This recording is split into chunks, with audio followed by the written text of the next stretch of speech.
మిర్చి సినిమాలో ఒక విలన్ అంటాడు మన ప్రభాస్ గారితో ఇలాగా, పక్కుళ్ళు ఒక పగోడున్నాడు, వాడిని చంపిన పగని పంచుకో, నీకు జీవితకాలం ఓడిగం చేస్తా అనగానే ప్రభాస్ కోపం వచ్చి ఆ విలన్తో అంటున్నాడు, ఏమన్నాడంటే, నువ్వు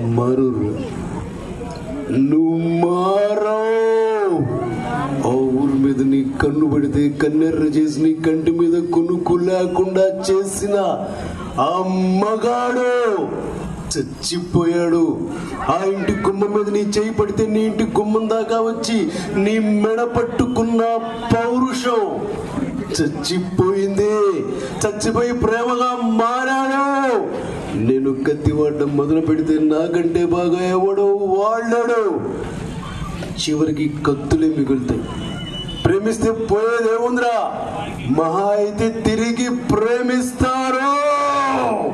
ఇలాగ మిర్చి సినిమా కావాలా, ఆంధ్ర మన వాల్తేరు వేరే సినిమా నుంచి డైలాగ్ కావాలా? వాల్తేరు వేరే చూసారా మీరందరూ? ఓకే, అందులో వాల్తేరు వేరేలో చిరంజీవి గారు చెప్పిన డైలాగ్ ఎలా ఉంటుందో ఒకసారి వినండి. ఇలాగా, వేరయ్యా వాల్తేరు వేరయ్యను మీరు ఎదుగుతున్న ఆ గ్యాంగ్ లీడర్ను నేనే. మీ స్టోరీలోకి నేను రాలా, నా స్టోరీలోకి మీరంతా వచ్చారు. దేశం దాటితే ఒక్కేస్తాను అనుకున్నారా?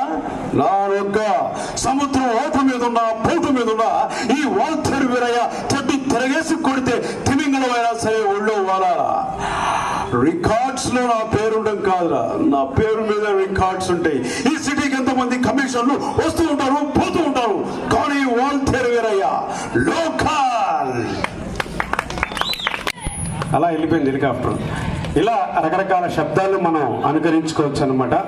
అండ్ అలాగే మిమిక్రీలో ఎక్కువగా సినిమా నటుల కంటాలు, రాజకీయ ప్రముఖులను కూడా నేను అనుకరిస్తూ ఉంటా. సో ఎలా ఉంటుంది అనేది మనం ఉదాహరణకి చెప్పుకుంటే, మీరందరూ సినిమాలు చూస్తారా? నందమూరి బాలకృష్ణ గారు ఎలా మాట్లాడతారో ఒకసారి అనుకరించి వినిపిస్తున్నాను.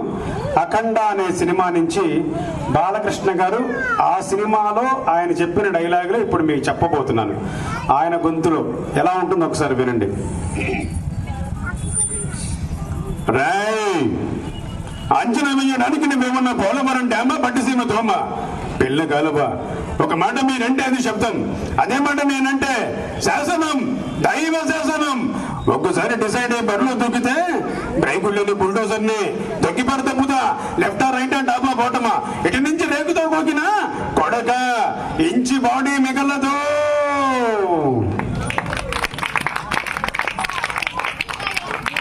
ఇలా బాలకృష్ణ గారు, ఓహో చురుకొని తింటావా నువ్వు, లోపలికి వెళ్తే తెమ్మంటావు, తెస్తావు, ఎందుకంత ఆవేశం? ఉన్నాయి కాస్త ఏంటి, కాస్త తెస్తే చాలా ఉన్నాయి పీసురా. ఏంటన్నా పేరు అడుగుతున్నావు? ఏం మాట్లాడతాను అసలు? బ్రహ్మానందం గారు నవ్వించడంగా రకరకాలుగా మన దగ్గర ప్రవర్తిస్తూ ఉంటారు, మీ అందరూ కూడా తెలిసిందే. అండ్ అలాగే నేనెప్పుడు చూడని కళ్ళు నన్ను దేవుళ్ళ చూస్తున్నాయి. ఆ తల్లి మీద ఉండి గాయాలు చూస్తుంటే నా కళ్ళలో నెత్తిటిళ్ళు పొంగుతున్నాయి. ఎందుకు, నేను ఎవరిని అని ప్రభాస్ రెండో